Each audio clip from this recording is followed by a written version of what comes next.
everyone. Good morning, good afternoon, good evening. Hi. How are you? Kumusta kayo dyan? Welcome to our skills training. And my name is Pingeday. Ako po ang magkakandak ng training ngayon. Nako, it's a brand new feeling after the event. No? Katatapos lang po kasi natin ang ating media rally at ang daming mga exciting news, ang daming mga bagong products, ang dami ng mga bagong milyonaryo kasi nag-award tayo ng mga bagong Millionaire Circle member at ang daming global ambassadors. Kaya bigyan na natin ng maraming virtual claps ang lahat ng mga awardees. Nako, last Monday po yun. Kaya tamang-tama po, bagong simula naman po ito kasi maraming bago, 'di ba? Meron tayong Bibo, Bibo app, Nakapag-download na ba kayo ng Bibo app? Kaya kailangan mag-download kayo since ang daming nangyayari ngayon. You have to keep up kung ano nangyayari sa company natin para mas lalong lumakas ang business natin. And with that, tamang-tama po yung training na pinili ko. And bago tayo magsimula na ating skills training, syempre, mag-shoutout muna ako. Ayan. Nakita ko dito kanina pinakaunang nag-comment si Lara Castillo from Malaysia. Jordan Sumugat watching from Jordan. And to Normia Eto, watching from Kuwait. Yan, Mero Rose Collado, also watching from Kuwait. Annalyn De La Rama, thank you very much sa mga palakpak mo. To Miriam Regala, watching from Tubay, Agusan del Norte, Mindanao area. Wow, ang layo niya na. And Zinaida Dalot, watching from Ormoc City. Arin May Manzano, ayan. Si Arin, ayan, nag-greet siya ng happy, blessed, and grateful day. Gusto niyang ipa-shoutout yung kanyang team from Antipolo, IEUMI community po. IEUMI community. Ayan, sinashoutout ko kayo dyan sa Antipolo. John Mark Ladra from Laguna, kumusta ka? Ayan, marami talaga sinashoutout itong si John Mark Ladra, di ba? Jen Lynn, yan, watching from Kingdom of Saudi Arabia, from Jeddah. To Wahida Mantitayan, watching from Qatar. And to Melvin Garson, watching from Negros Occidental. Salvador Bandolos, watching from Marikina City. Ayan, sabi ko nga, si John Mark Ladra talaga. Sobrang daming sinashoutout.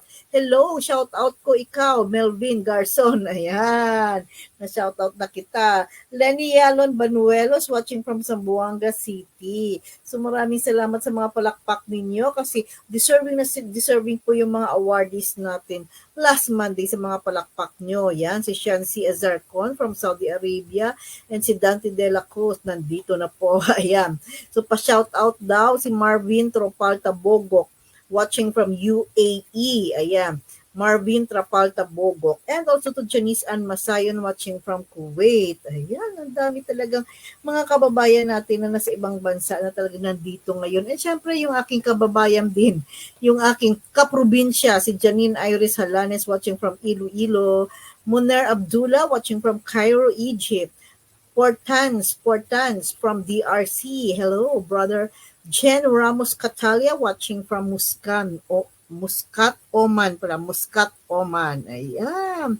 So, bago tayo magsimula again, tawagin na po, sunduin na po ang mga invites ninyo, especially yung mga kagrupo ninyo na bagong-bago sa ating business. Kasi tamang-tama yung topic na ito. Ito po yung topic wherein dapat sa mga starters o nagsisimula is kailangan alam nila kung paano ito i-manage or i-handle. Kaya tawagin na po sila, tawagin na po yung mga new members of your team, tawagin na po yung mga bagong pasok sa ating business para may baon-baon na sila no bago sila sumabak sa ating negosyo. O di ba Angelita Peñaranda Cordes and Nineth Torado, ayan si Nineth from Kuwait din. Gina Notario from Iligan City, Gerald Paderog, ayan nagsi-shoutout na si Gerald.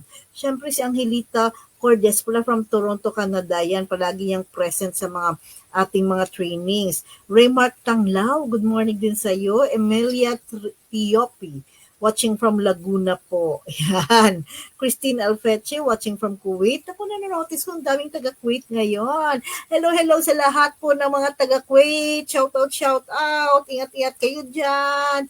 LV Taniedo, watching from Pasig, and Insigne Rico from Bataan. So ito na po, nakita nyo na po ang ating topic at ang ating pag-uusapan sa ngayon. How to handle fear and failure. So ito talaga yung unang mga mararanasan ng mga baguhan sa business natin, yung fear, di ba?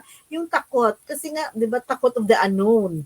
What is, sa totoo lang, when you take this success journey dito sa AIM Global, you will never know for sure whether it will turn out the way you plan. Kung ano na plano mo, hindi mo rin alam. The journey is full of speed bumps, potholes, and detours. So, ang daming pwedeng mangyari along the way. And since nobody can entirely avoid them, the big question is, how are you handling fear and failure? So, kaya sabi ko, importante ito. Di ba, Ryan Gumbok, nakapasok si Ryan Gumbok and Romel Sasan. Siyempre, andyan din si Gloria Barloso and Zardan Pinales. Si Zardan from Usami City siya. Yeah. So, unang-una, ito po yung dalawang greatest detours. Pag sinasabi nating detour, sila po yung minsan, yung hindi lang minsan, kadalasan po ang dahilan kung bakit hindi tayo umaasenso. Sila po yung sinasabi nating hindrance to success. Itong fear and failure. So, bago natin pag-usapan, intindihin muna natin or i-define natin, ano ba yung fear? So, sa dictionary, pag tinatinignan mo yan, fear means afraid, or it is an unpleasant emotion of danger and pain. Unpleasant emotion of danger and pain. So, takot ka, hindi maganda yung nararamdaman mo. And alam nyo, all people experience fear, thus we all have fears. Sa totoo lang, no, if you are a person, if tao ka, talagang normal na merong fear. Kasi pag wala kang fear, hindi ka na tao, di ba? So, that means, hindi ka nag-iisa. Lahat tayo nakaka-experience ng fear. So, define naman natin itong failure. When we say failure, it means not getting results or the lack of success. So, yan po ang failure. So, tandaan nyo two greatest detours para hindi mo maabot yung success, itong fear and failure. Pero, alam nyo, good news, pwede naman nating ma-manage at ma-overcome itong fear and failure. Kaya what is fear ba talaga when it comes sa business natin? When it comes sa business natin, alam nyo, there are two meanings of fear. So, una, F-E-A-R, forget everything and run, or F-E-A-R, face everything and rise. So, the choice is yours. Mamili ka. Ano ba yung definition ng fear sa'yo? Kasi pag networker ka, pag gusto mo talaga makuha yung pangarap mo sa buhay, itong second na meaning ng fear, yung makukuhang definition, yung face everything and rise. Yan, face everything and rise. So sige nga, pwede bang i-comment below, overcome fear. Sige, overcome fear. Comment sa ating comment box, overcome fear. Kasi pag nako-comment mo yan, sinasabi mo sa isip mo at sinusulat mo dyan, naku, matutulungan ka talaga na ma-overcome yung fear mo. So again, the choice is yours. Pero pag nandito ka sa business natin, ito po dapat yung ating meaning. Face everything and rise. Huwag kang tumulad sa mga mentors, coaches, uplines mo na yung kanilang meaning ng fear is forget everything and run. Kaya ngayon, wala na sila. Tumakbo na o tinakbuhan ka na, o di ba? Kaya kailangan huwag kang tumulad sa kanila. So you should choose face everything and rise. So overcome your fear. So fears are generated by our feelings. Ibig sabihin, ito po yung nararamdaman natin. So ayan, iba't ibang definition ng fear. It can be stress. It can be you're scary, frightened. It may be you have breakdown, it may be anxious ka, it may be may nightmares ka, it may be na-challenge ka, may pressure ka. So yan, different na mga definition of fear. Pero lahat na ito nararamdaman mo. So since nararamdaman mo, don't allow yourself to become prisoner of your feelings. So wag mong hayaan na mag-grow yung fear sa loob-loob mo. Huwag mong hayaan mas lalong lumaki yung fear na nararamdaman mo sa loob mo. Kaya nga sabi ko, di ba, comment below, overcome fear. So overcome natin ito kasi nasa sa karamdaman o nararamdaman natin, nasa feelings lang naman natin. So, kayang-kayang i-overcome yung fear. Kung nakaya mong i-overcome yung heartbreak, di ba? Ang heartbreak, naku po, kayang-kayang ma-overcome yung fear. Nako, so ito na. Bago tayo magsimula, I would like to present to you the different facts about fear or the reality of fear. Unang reality of fear, as ang tinatawag natin, is fear is part of life. Tama po, parte ng buhay natin yung fear. Kaya nga sabi ko, pag tao ka, nakaka-experience ka ng fear. So lahat tayo may fear, hindi ka nag-iisa. Yun ang sabi ko kanina. So life is a one-way street.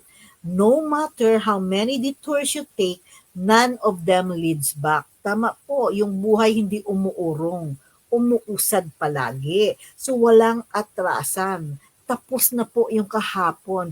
Huwag ka nang magdamdam. Nangyari na po iyon. So again, fear is part of our life. And once you know and accept that fear is part of life, then life becomes much easier. O, diba? Kasi alam mo naman, lahat naman ng tao pala merong takot or merong fear. So pag alam mo na part ng buhay natin, then 'di ba, mas simple ang buhay mo. So sabi nga ni Sir Francis Bacon, nothing is terrible except for fear itself. Kaya wag mong masyadong dibdibin yung fear na yan.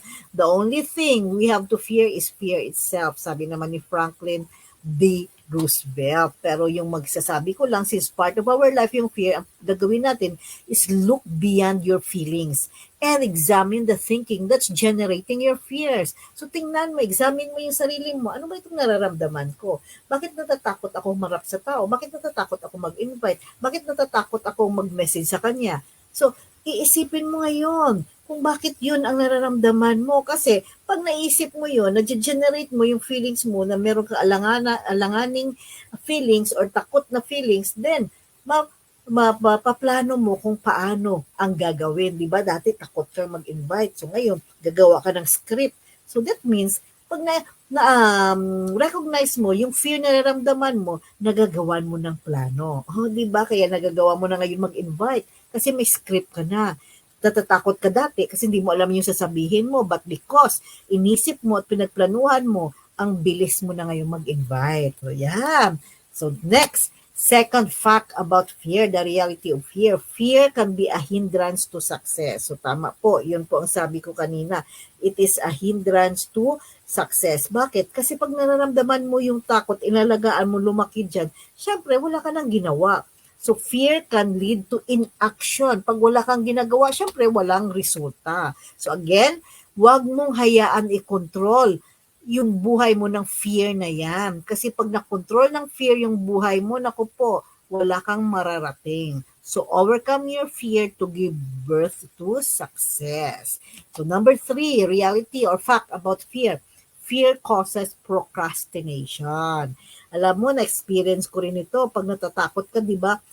Ang ibig sabihin pala ng procrastination is putting off things that can be done today for some other time. Ibig sabihin, ito po yung palagi natin ginagawa na mamaya na lang, bukas na lang, sa makalawa na lang, next month na lang.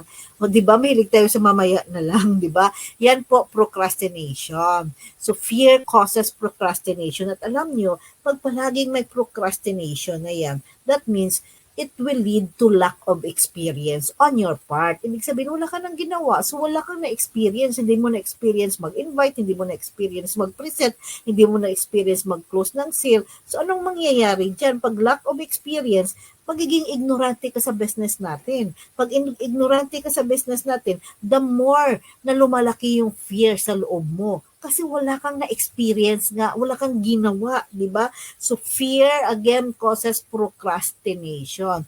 Pero ang kailangan lang is ma-overcome yung fear na yan para mawala yung procrastination. So yun ang kailangan natin. Ang pinakagagawin natin ngayon is just do it. face your fear. So fear causes people to draw back from situations. Yung iba, nagiging na kontento na lang. Yan ang mediocrity. Kontento na lang kung anong meron dyan. Yung iba, it dulls creativity. Hindi na napapalabas yung galing. Yung iba, it divides focus. Yung hindi na nakafocus sa business natin, sa iba-iba na yung ginagawa, iba-iba na yung sinasamahan. And yung iba, it sets a person to be a loser in life. So, talunan na talaga. So yan po nagagawa ng fear. So how to stop it? Just face your fear and just do what you need to do. Kung anong kailangan gawin, mag-invite. Kung anong kailangan gawin, follow up. Mag-present, magbenta-benta. So yun ang kailangan natin para ma-overcome natin yung fear at hindi mag-cause ng procrastination. Next, how to face your fear? So, kailangan natin malaman that there are 3 choices of dealing with fear. So, ito po palagi ginagawa ng tao.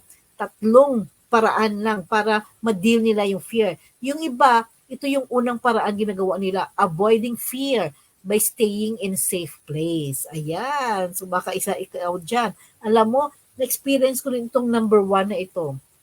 Ang ibig sabihin ng safe place, ito po yung lugar kung saan hindi ka nakakaranas ng fear.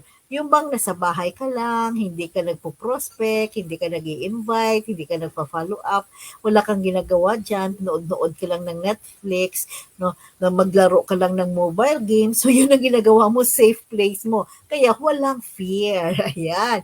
Kaya pag ang iyong mga ka-teammates, mga ka-members dyan, hindi na nagpapakita, hindi naririnig, hindi umattend ng trainings, naku po, may fear sila. At ito yung ginagawa nila, they are avoiding fear by staying in safe place. Number 2, second choice ng iba is hoping and waiting that fear will go away. So this is the waiting game. Yung bang sasabihin nila sa sarili nila, sige, 1 week pa lang naman ako. So sa sunod na buwan na lang ako hahataw, di ba? Sa susunod na buwan na lang daw hahataw because they are waiting and hoping na itong nararamdaman nila na fear, na takot sa pag-invite, pagharap sa tao is mawala. So waiting game nga. So yun ang nangyayari sa mga members ninyo na walang ginagawa. They are just waiting and waiting and waiting. And number 3 choice is face your fear and overcome it. Ito po yung mga taong sugod ng sugod. Ayan. So alam mo sa totoo lang, yung 1, 2, 3 na ito, naranasan ko. Kayo ba naranasan nyo rin ba? Yung 1, 2, 3, naranasan ko lahat yan. So sabi ko nga these are the 3 choices in dealing with fear. Kasi kaya alam ko, lahat tayo siguro naranasan itong 1, 2, 3. So sino sa inyo dito yung hindi nakaranas ng 1 and 2? Pwede bang mag-comment ako? Kasi pag hindi ka nakaranas ng 1 and 2, naku, bilib na bilib ako sa'yo. Diretso ka kaagad sa 3. Yan, face your fear and overcome it. So ngayon, alam mo na, no? So normal yung feelings na meron kang ina-avoid, normal yung feeling na nag-wait ka, pero kailangan we need to face our fears and overcome it. So sinabi ko nga, sila po yung sugod ng sugod. So yun lang ang kailangan pala para ma-overcome kasi hindi naman talaga nawawala yung fear kaagad. Pag na-overcome mo yung fear, sumugod ka, ginawa mo, tapos nakita mo, maganda pala yung resulta, wala namang masamang nangyari sa'yo, then that's the time na unti-unting nawawala yung fear. Yan ang gagawin natin. So facing fear pala is the only strategy that really works. Yan.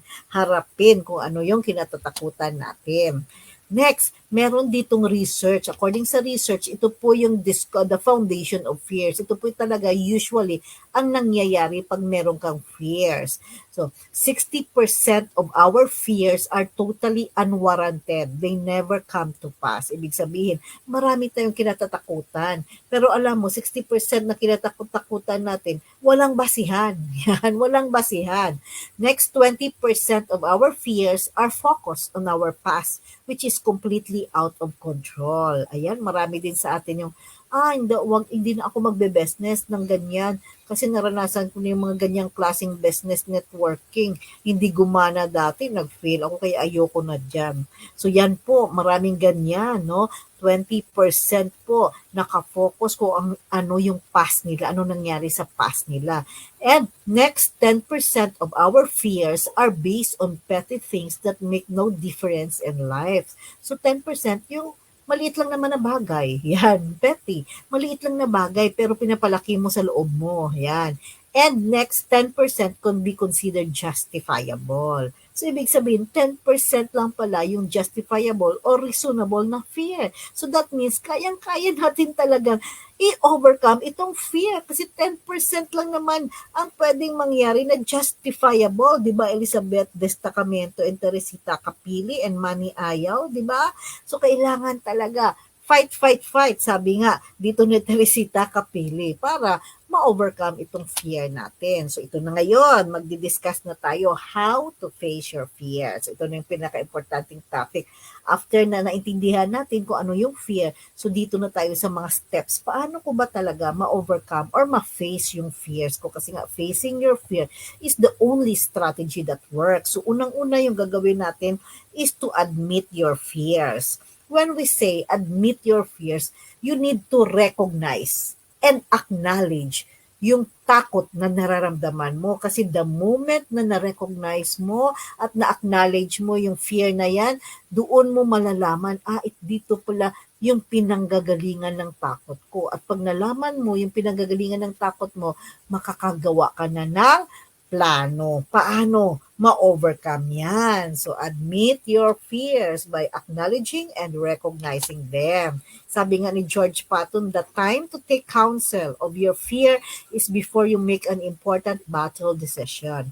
When you have collected all the facts, turn off your fears, decide and go ahead. Ibig sabihin, pag ikaw ngayon is nasa brink ng kailangan mo magdesisyon, mag-go on ba ako or mag-step back or magsi-shift na lang, iba na lang yung gagawin ko. So, doon, pag meron kang ganong nararamdaman na takot ka, marami kang mga pinagpipilian na that's the time na ma-overcome mo or ma-face mo yung fears mo para maka-move on ka. Yan.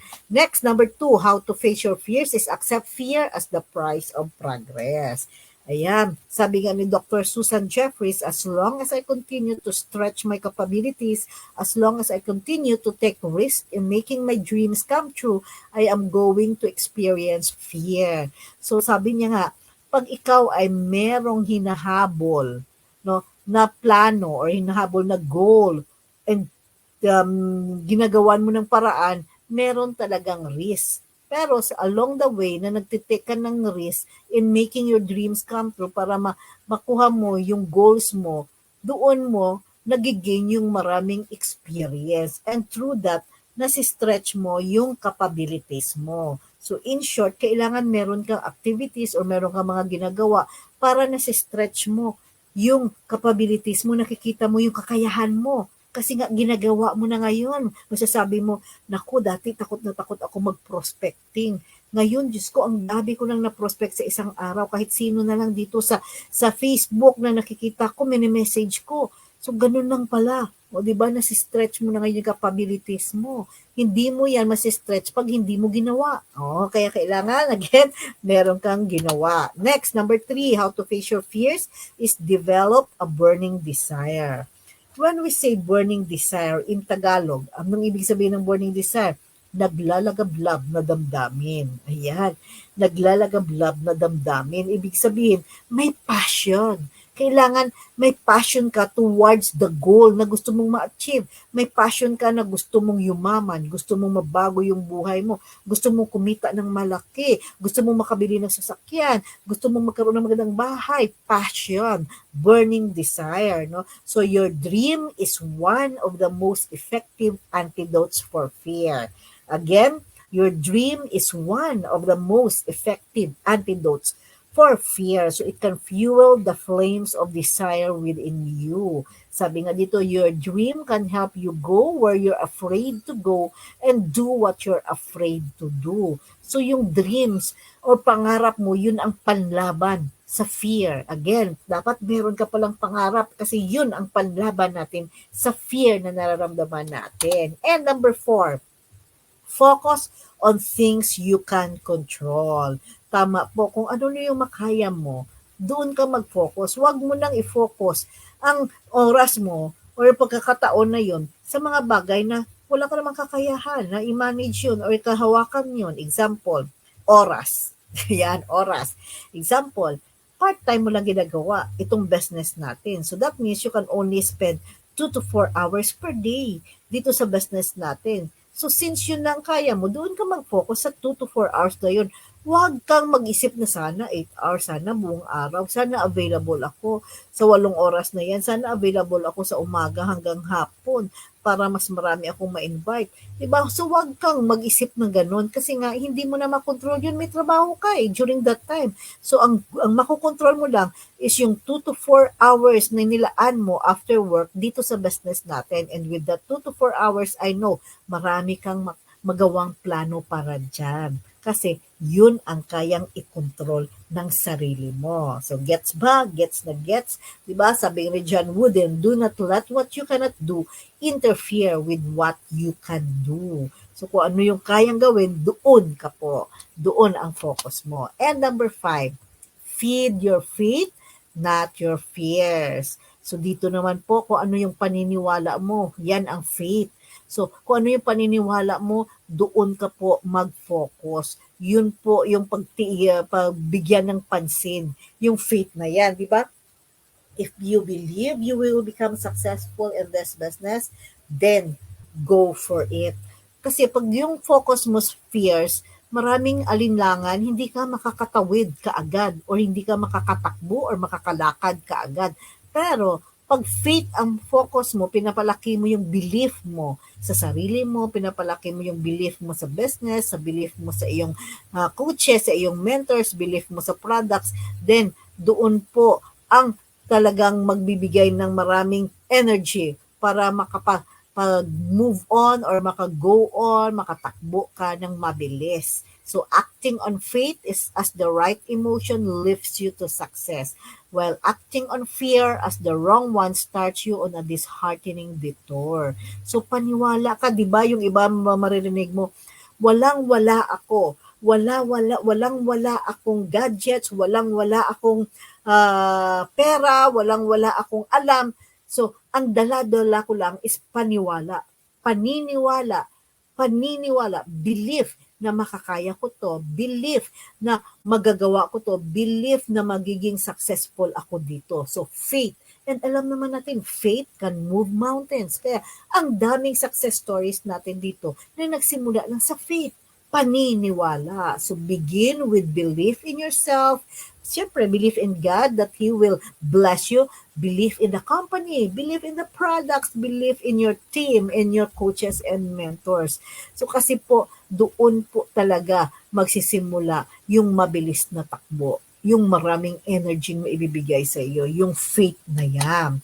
And yan na po, no? Yung ating topic about fear. So as you move forward on the success journey, always remember that what happens in you is more important than what happens to you. Again, what happens in you is more important than what happens to you. Ibig sabihin, yung importance na makukuha natin dito, pag ginagawa natin yung business, is kung ano yung growth, ano yung learnings, ano yung ideas na nakuha natin. Hindi yung puro pagod, puro hirap, hindi ganun. So, kailangan ang nakikita natin, ang learnings na nakukuha natin at anong naidulot nito sa atin as a person. Nag-grow ka ba as a person? Nabago ba yung attitude mo? Naging maganda ba yung pananaw mo sa buhay? Yun po yung importante as we do the business kasi you have overcome fears. Okay, so ngayon, second topic na tayo, the power of failure. Ayan. So pag sinasabi nga ng failure kanina, di ba, not getting success. Pero dito may nakita akong definition ng failure, no? Fail. So F-A-I-L, fail. first attempt in learning. So tama po, 'di ba? Pag nagfi-feel ka, 'di ba, first attempt in learning, 'di ba lahat naman tayo dumaan sa eskwelahan, nag-aral po tayo, marami tayong na-experience. So sometimes sa mga quizzes, sa mga exams, may mga mali-mali tayo. At sa mga kamaliang yun, doon pa yun natatandaan natin kung ano yung mga tamang sagot sa mali natin, 'di ba? After na nakita natin yung mga kamalian natin. So yan na yan din po sa buhay natin. So pag merong failure, merong mali, no? That's just first attempt in learning. So, normal pala. Yan na merong mali kasi first time. Yan, first time. So, sa mga first time, wag matakot. So, the difference between greatness and mediocrity is often how an individual views mistake. Tama po. Pag i-review mo yung mistake as magbibigay ng learning sa iyo, magpapatibay sa iyo, then maganda po ang resulta niya. Pero pag biniview mo yung mistake as your total failure, naku, pangit po ang resulta niyan. So, kailangan ma-view mo yung mistake as something na magbibigay sa iyo ng experience, magandang experience para the next time na gagawin mo ang business, maitatama mo na. Di ba nakikita natin sa mga eleksyon, kasi katatapos lang natin sa barangay election, di ba nanonotice nyo ba na merong mga kandidato na paulit-ulit na tumatakbo, pero paulit-ulit din natatalo. 'Di ba nakikita nyo yan? So marami mga kandidato na paulit-ulit tumatakbo at paulit-ulit na natatalo, pero the next election nandyan pa rin sila because they view failure in a different angle. They view failure in a different angle. Baka yung inisip nila, hindi ko pa oras. Hindi pa itong tamang panahon para sa akin. Kaya takbo uli sila the following na election. So dapat ganun po tayo. We should view failure in a different angle. Baka hindi pa itong tamang oras, baka kailangan mo pa mag-learn ng marami, baka kailangan mo pa mag-grow as a person bago ibigay ni Lord sa iyo yung blessing. So yan ang kailangan natin para tuloy-tuloy lang po tayo sa success journey na ito. So dito sa power of failure, we should use failure as springboard to success. Tama po. So sabi ko nga, wag natin dapat katakutan yung failure kasi through this failure, ito po yung magpupush sa atin paangat sa buhay. Yan po ibig sabihin ng springboard to success. Yan ang springboard, no? 'Di ba?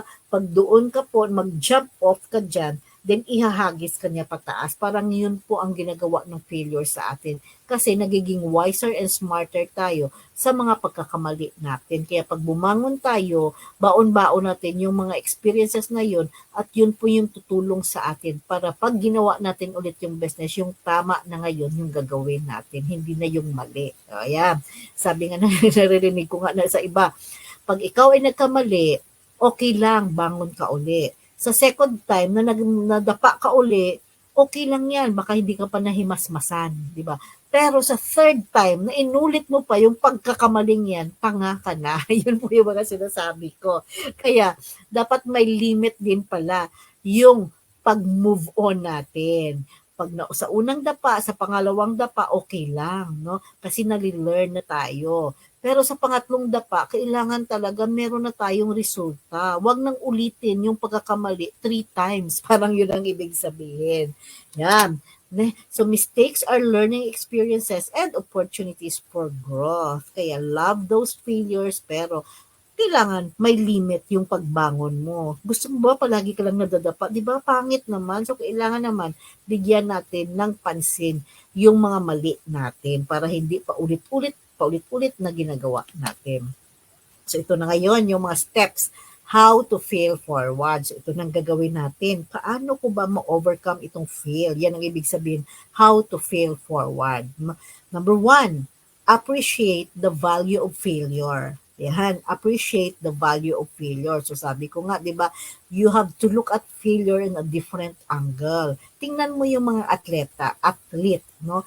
Especially yan, no, bicycling. 'Di ba marami diyan, nakikita mo natutumba, yung iba nasusugatan, pero ang bilis nilang bumangon agad. Bakit? Kasi nakafocus sila sa goal na dapat matapos nila yung finish line, di ba? So sa buhay natin, dapat ganun din. Pag tayo nadapa, bangon ka agad, hindi yung nadapa ka na, it will take you days para pa makabangon. Huwag naman ganun. So, dapat sundin natin itong mga atletang ito, bangon ka agad kasi pag bumangon ka kaagad, hindi mo pa ramdam yung pain. Tingnan mo, di ba? Pag ikaw ay natumba sa pagbibisikleta, tapos hindi ka kaagad bumangon or hindi ka agad tumayo, di ba? Nakikita mo may sugat ka. Nung time na nakita mo yung sugat mo, nakaramdam ka kaagad ng pain. At doon nang hina ka kaagad. Pero, in a different side, pag ikaw ay nadapa sa pagbibisikleta, bumangon ka agad, hindi mo nakita na may sugat ka pala, syempre, wala kang naisip na pain kasi hindi mo nakita yung sugat. Kaya nung bumangon ka kaagad, ang bilis-bilis mo rin nagbibisikleta kasi you think you are still okay. Di ba? Kaya tama po, wag mong patatagalin yung pagbangon. Yan. Sa pag-fail mo. Yan. Appreciate the value of failure. So, again, failures are mileage markers. So, ibig sabihin, pag marami kang na-experience na iba't ibang klaseng failure, patunay lang yan na marami kang ginagawa sa buhay. You are there, no? Reaching your goals at marami kang goals na gustong marating. Kaya marami kang ginagawa at marami kang na-experience na failures. So, patunay lang yan na masipag ka na tao at ikaw ay may gustong marating sa buhay. Kaya tama lang. Keep moving towards the goal. Number 2, how to fail forward. Don't take failure personally. Anong ibig sabihin nito? Ibig sabihin, huwag po isisi sa sarili. Bakit nag-fail ka? Kasi parang nakikita ko, normal sa tao talaga na pag nag-fail, yung sarili talaga, yung sinisisi, yung magsasabihin ka na, ay hindi ako kasi magaling, hindi kasi ako magaling sa English, hindi kasi ako magaling magsalita, hindi, mahihain kasi ako. Parang ang dami mong sinisisi sa sarili mo. So don't do that. Kasi pag sinisisi mo yung sarili mo, naku po, the more po yung pain sa puso mo, yung mararamdaman mo kasi nga nag-fail ka na, hindi mo na nakuha yung results, sinisi mo pa yung sarili mo. Tingnan mo naman, sabi naman dito ni Michael Jordan, I failed over and over and over again in my life. That's why I succeed. Tama naman, no? Ang dami niyang failures, kaya umasenso siya. Kasi hindi niya na inulit. Kahit inulit niya pa yung mistakes na nagawa niya, the third time, hindi niya na inulit. Kaya naging successful siya. So sabi nga niya, I will never lose a game. I just run out of time. So di ba ang ganda ng mga pananaw nila, positive thinking. Yun nga ang ibig sabihin, positive thinking. So every time you think, you have failure, think positive. Yan, think positive para hindi masisi yung sarili mo. Number 3, let failure redirect you. Anong ibig sabihin naman dito? Ibig sabihin nito, pag ikaw ay naka-experience ng failure, it just simply shows na mali yung iyong ginawa, mali yung way na iyong pinuntahan, mali yung tinahak mo na daan. So, kailangan mag-redirect. Baka dito, ito dapat gawin. Baka dapat ganyan pala. Mali pala yung aking approach. Dapat pala ito sana yung ginawa ko. O, di ba? Kaya nabibigyan ka ngayon ng iba't ibang anggulo kung saan ka dadaan because of that failure. So sabi nga ni Zig Ziglar, when obstacles arise, you change your direction to reach your goal. You do not change your decision to get there. Tama po. Pag ikaw po nadapa, huwag mong sasabihin na, ayoko na, hindi para sa akin to. So you made the wrong decision, no? Na mag-stop. Kailangan lang is gumawa ka ng paraan kung bakit ka nag-feel. Baka mali yung iyong direksyon. Baka dapat sa turn left ka, nag-turn right ka. O, di ba? So, hindi yung, hindi ko nagagawin ito, hindi na ako pupunta. Di ba may mga ganong nangyayari pag merong mga pupuntahang lugar, halimbawa, tapos hindi mahanap-hanap yung tamang daan. Palaging nawawala. Di ba yung iba sasabihin, ako, balik na lang tayo, wag na lang tayong tumuloy. So, that's so, yun talagang sabi ni Zig Ziglar, you do not change your decision. So, kailangan, tuloy kayo, pero hanapin nyo yung tamang direksyon. Yan. So, pwede namang magtanong. May ways naman yun, di ba? Ang daming paraan. Pwede ka mag-Google, di ba? So, ang daming paraan. Paano ka makahanap ng tamang direksyon. Ganon din sa business natin. Ang daming paraan, pwede mong kausapin yung mga uplines mo, yung coaches, yung mentors mo, yung VPs, kahit yung BODs nga, pwede mong kausapin, di ba? So, para lang mahanap yung tamang daan. Okay, number 4, keep a sense of humor. So again, how to fail forward? Keep a sense of humor. Ibig sabihin, you need to enjoy what you are doing.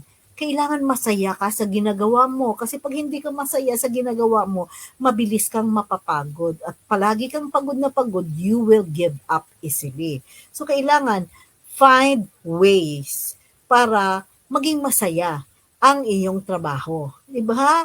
Find ways. Isa na doon is creating relationships with your team, yung friendly relationship, yung cordial or like familial, no, family ang turingan ninyo sa inyong grupo, 'di ba? Ang saya pag ganoon, nakahanap ka ng mga totoong kaibigan na tutulong sa iyo, maabot yung pangarap mo. Or sometimes, no, pwede kang maghanap ng ibang paraan. What are you enjoying? Nag-enjoy ka pala mag-online eh. So, instead na mag-add friends ka lang doon at magchika-chika ng walang kabuluhan, eh di gawin mo, mag-add friends ka at mag-introduce ka ng business natin. So, gagamitin mo na ngayon yung social media mo or yung Facebook mo para kumita.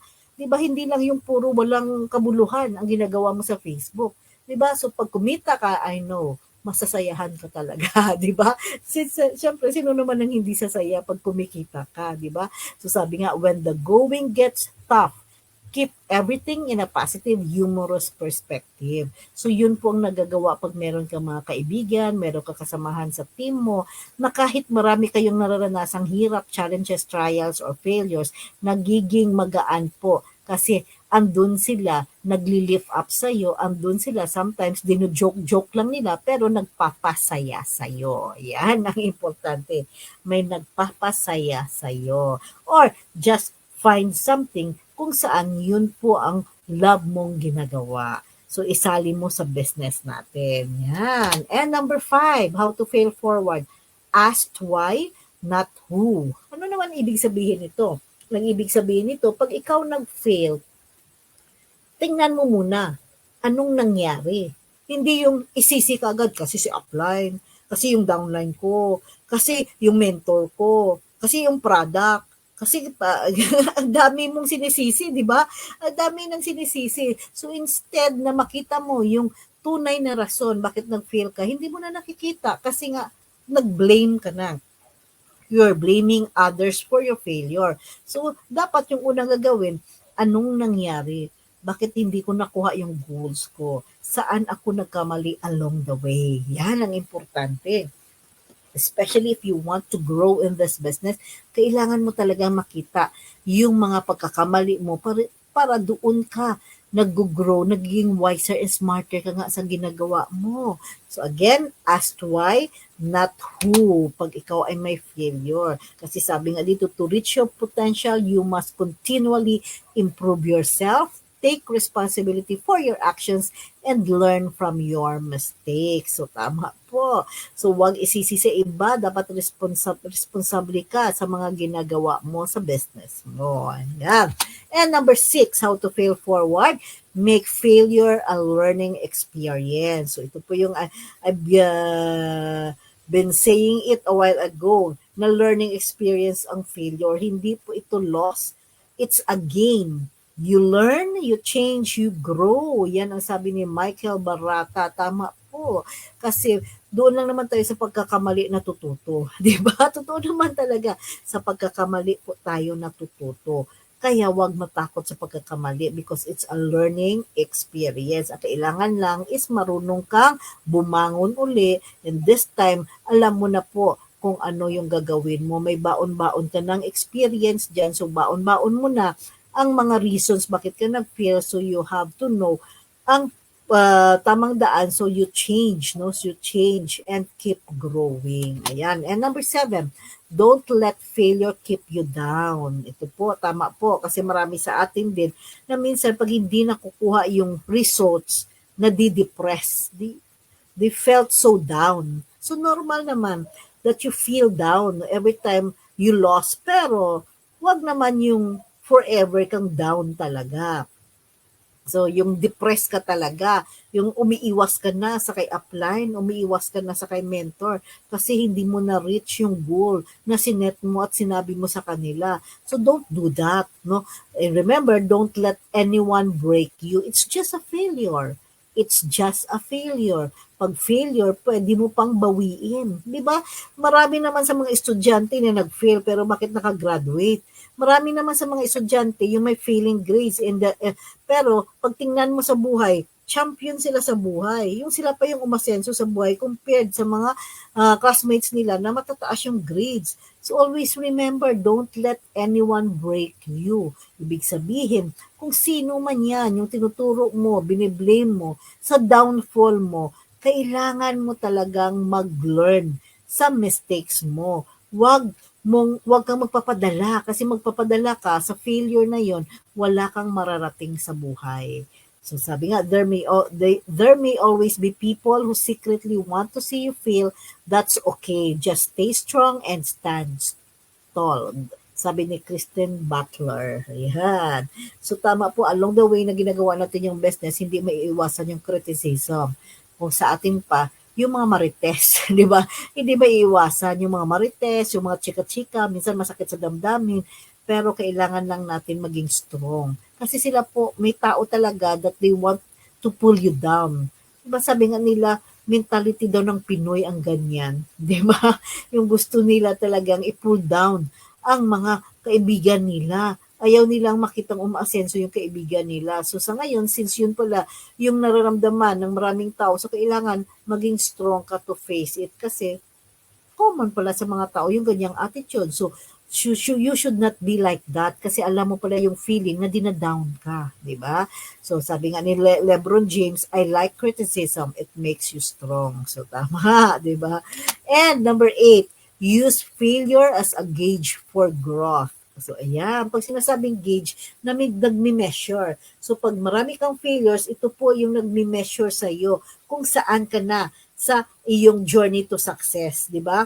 Ang layo na ba ng narating mo? Marami ka na bang na overcome na mga obstacles? So pag marami ka na overcome na obstacles, I'm sure na very, very strong ka na. Pag malayo ng narating mo, I'm sure na very energetic ka na kasi naranasan mo yung sobrang ganong hirap na biyahe at mas matalino ka na ngayon sa mga different cultures na pinuntahan mo sa different na lugar. So yan po yung gauge nung nami-measure mo na kung ano yung nangyayari sa iyo. So 'di ba along the way na ginagawa natin yung business na ito, marami tayong iba't ibang klaseng personality na nami-meet, iba't ibang klaseng personality ng tao ang ating nakikilala, nakikisalamuha tayo, iba't ibang attitude ng tao po hinaharap natin.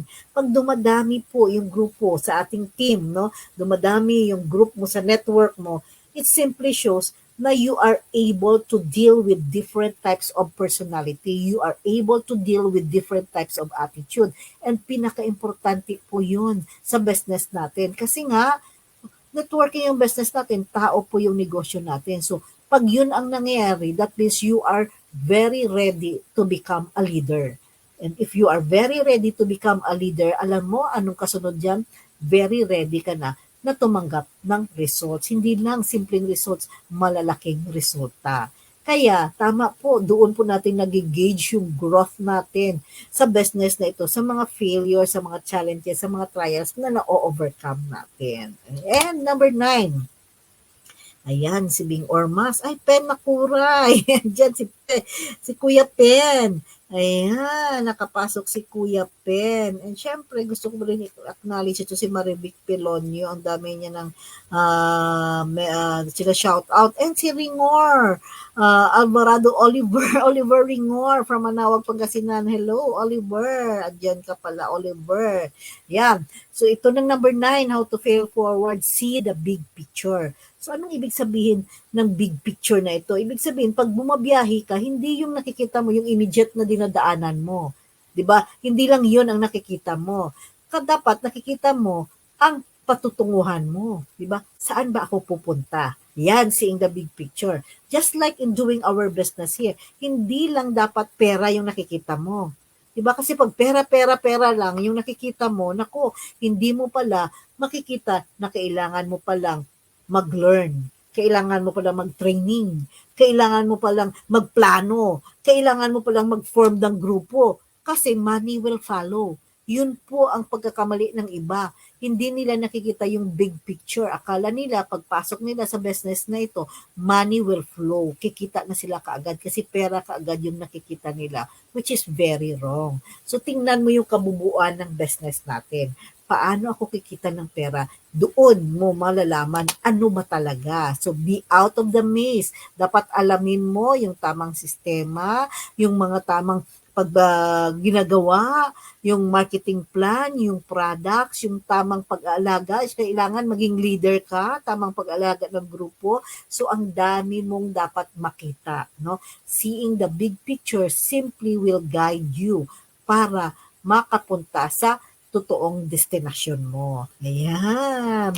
And number 10, don't give up. Yan po talaga yung pinaka-finale. How to fail forward. Don't give up. The moment you give up is your final failure. So pag sinasabing don't give up, tuloy-tuloy lang, sabi ni Carlo Buenaventura, di ba? Tuloy-tuloy lang. So no matter who gives up on you, don't ever give up on yourself.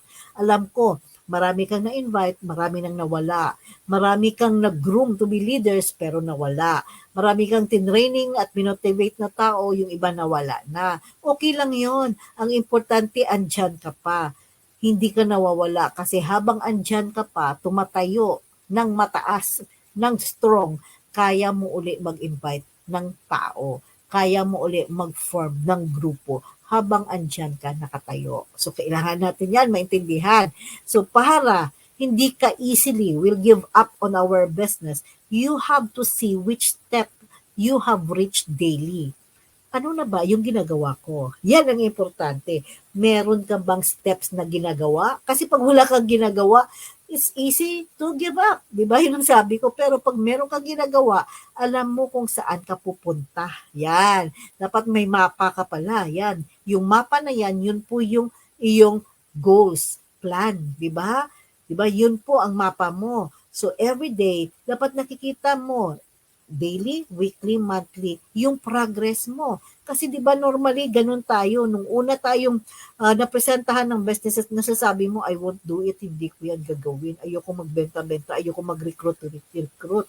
Kaya nasasabi mo palagi I can't do it. Pero nung nakita mo, ay, maganda pala ang kitaan. Yan. Nagbago ka na, I want to do it na. Kasi naintindihan mo na, nakikinig ka na sa taong nag-invite sa iyo. So ngayon, magtatanong ka na sa kanya, how do I do it? Diba? So, importante pala talaga na makinig muna bago ka magsabi na I won't do it, I can't do it. Kasi hindi mo malalaman na malaki pala yung kitaan. Kaya nung nagtanong ka na, how do I do it? Sinabi na sa iyo itong gagawin mo. Then, nakita mo yung paraan, sasabihin mo, I'll try to do it. And I can do it. At makikita mo, I will do it. Yes, I did it. So day by day na ginagawa mo, kumikita ka na hanggang naging Millionaire Circle member ka na, hanggang naging Global Ambassador ka na.